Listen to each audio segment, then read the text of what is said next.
اس کی میں سرائکی نظمیں جو میں نے لکھی تھی وہ تصویروں پہ لکھی تھی. ایک نیا تجربہ سرائکی ادب میں نے کیا تھا کہ تصویر کو دیکھ کر آپ کے ذہن میں جو فعل بدی خیالات ابھرتے ہیں تو اس کو آپ کیسے دیکھتے ہیں، وہ میں نے نظمیں لکھی. اس کا نام تھا یوں ہی سچ سرائکی میں، اور انگریزی میں اس کا ترجمہ کیا تھا شیخ سعید صاحب نے، جو ایک CSP آفیسر ہیں، آج کل بھی ایک بہت بڑے عہدے پہ اسلام آباد میں تعینات ہیں، بلکہ ڈائریکٹر جنرل ریڈیو پاکستان ہیں. تو انہوں نے اس کا ترجمہ کیا تھا انگریزی میں، اور اس کے ساتھ ہی ان کی معاونت کی تھی اجمل بھٹی صاحب نے.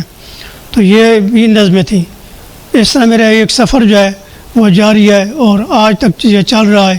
فیس بک پر بھی میں روزانہ تقریباً 10 سال سے اپنا کلام اردو، سرائکی، پنجابی اور مختلف مضامین جو ہے وہ میں روزانہ فیس بک پہ پوسٹ کر دیتا ہوں. تازہ ترین مٹیریل جو ہے جو روزانہ کی بنیاد پر، جس طرح روز کوئی کالم لکھتا ہے اسی طرح میں روزانہ کی بنیاد پر غزلیں، نظمیں، گیت، سرائکی، اردو، پنجابی اور آرٹیکل وغیرہ یہ سارے فیس بک پہ میں چھوڑ دیتا ہوں. کیونکہ اب ہمارے پاس پرنٹ میڈیا جو ہے وہ ناپید ہو رہا ہے.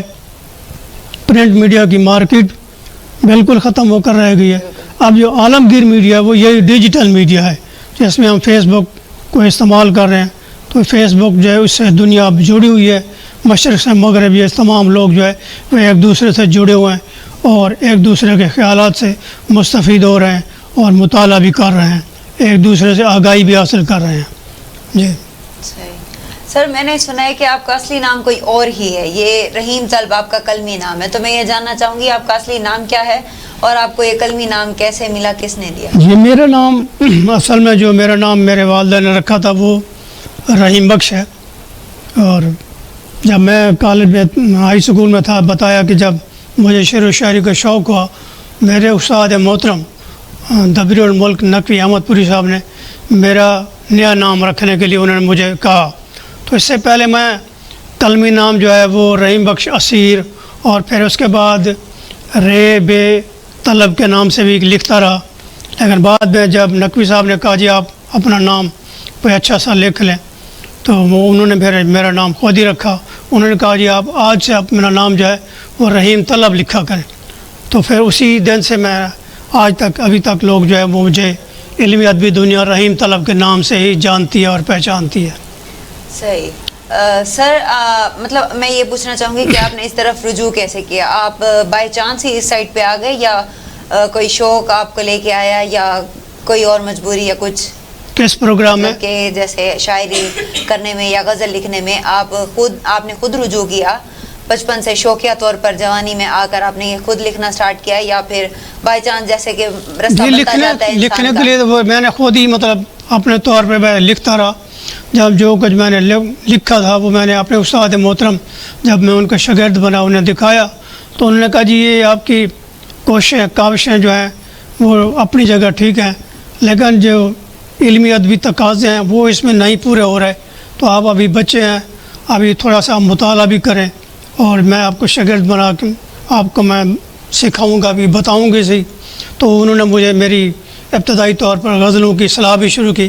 پھر جب میں کالج میں پہنچ گیا تو میں نے پھر علم عروض پر کافی ساری کتابیں بھی پڑھی، تنقید بھی پڑھی. پھر مجھے شعر و شاعری کا تمام چیزوں کا، فنی محاسن کا، علم ادبی دوسری اصناف جس میں افسانہ ہے، انشائیہ ہے، طنز و مزاح ہے، ناول ہے، ناولٹ وغیرہ ہے، تو ان کے بارے میں مجھے کافی سارا معلومات ملی. پروفیسر صاحبان سے بھی میں اپنے کالج میں گائیڈ لائن لیتا تھا.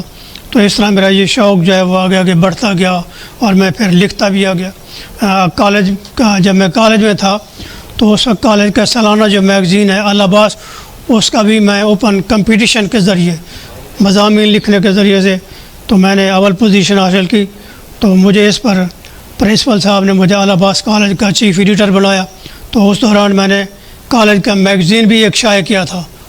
کوئی تقریباً کئی سال کے بعد وہ میگزین شائع نہیں ہو رہا تھا تو میرے اس اسٹوڈنٹ لائف کے دوران وہ میگزین بھی شائع ہوا. مطلب آپ میں ٹیلنٹ پہلے سے ہی تھا، آپ کے استاد محترم نے بس ایک جوہری کا کام جی بالکل بالکل. استاد محترم نے مطلب مجھے کافی سارا گائیڈ کیا تھا، اصلاح لیتے تھے اور میں ان کے ادبی محفلوں میں بھی جاتا تھا. ان کی تنقیدیں ادبی محفلیں ہفتہ وار جو منعقد ہوتی تھیں ان میں بھی ہم شرکت کرتے تھے. ان میں اپنی شعر و شاعری اردو سرائے کی وہ بھی سناتے تھے. تنقید کے لیے بھی اپنی غزل نظمیں وہ بھی پیش کرتے تھے، جس میں مختلف دوسرے احباب جو ہے وہ تنقیدی پہلوؤں سے دیکھتے تھے، تنقید بھی کرتے تھے. تو اس طرح تنقید سے ہمیں حوصلہ ملتا تھا، سیکھنے کا موقع بھی ملتا تھا کہ کہاں کا ہماری جو تخلیق ہے اس میں نقائص پائے جاتے ہیں تو ان کو کس طرح دور کیا جا سکتا ہے. تو یہ تنقیدی محفلیں جو ہیں وہ اصل میں یہ نکھارنے اور سنوارنے کے لیے ہوتی ہیں رائٹر کے لیے. تو یہ ادبی محفلوں کا مجھے کافی سارا فائدہ ہوا اور تنقیدی محفلوں کا اس سے بھی زیادہ فائدہ ہوا. ماشاءاللہ ماشاءاللہ. آپ ہمارے ویورز کی نظر میں کوئی غزل پیش کرنا پسند کریں گے؟ جی ضرور، میں غزل پیش کرتا ہوں. جی آج کے موجودہ ملکی حالات کے حوالے سے ایک اردو غزل پیش کرتا ہوں، ایک سرائکی غزل پیش کرتا ہوں. اردو غزل کے چند اشعار ہیں کہ ایمان ضمیر بکاؤ ہے اس بازار کی طرح. ایمان ضمیر بکاؤ ہے اس بازار کی طرح، ہم لوگ ہیں کسی طوائف بد کردار کی طرح. ہم لوگ ہیں کسی طوائف بد کردار کی طرح، یہ خدمتوں کے نام پر دکانداریاں و کاروبار. یہ خدمتوں کے نام پر دکانداریاں و کاروبار، خدمت بھی نصب العین ہے کسی بیوپار کی طرح. اور شعر ہے کہ نہ اور ہاں کے درمیان میں سوچوں میں گم ہوں، نہ اور ہاں کے درمیان میں سوچوں میں گم ہوں، نہ اور ہاں کے درمیان میں سوچوں میں گم ہوں، اقرار بھی اس کا لگے ہے مجھ کو انکار کی طرح. ایک اور شعر کہ رخ صنم کو پڑھ کر پھینک دیتے ہیں ستم ظریف. رخ صنم کو پڑھ کر پھینک دیتے ہیں ستم ظریف، حرص و ہوس میں پیار ہو گیا اخبار کی طرح.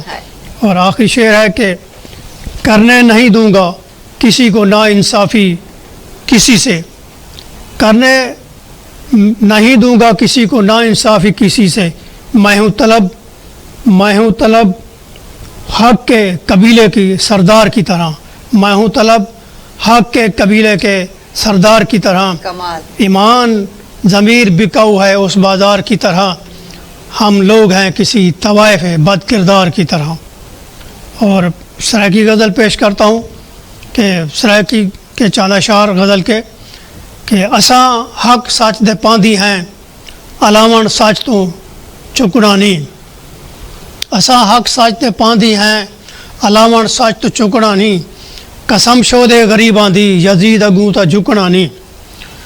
عمر ساری لہو پیتے اسالہ جائیں جائیں جابر نے، عمر ساری لہو پیتے اسالہ جائیں جائیں جابر نے، ہوندی نرگٹ تے ہاتھ پیسوں جے تائیں سا مکنا نہیں.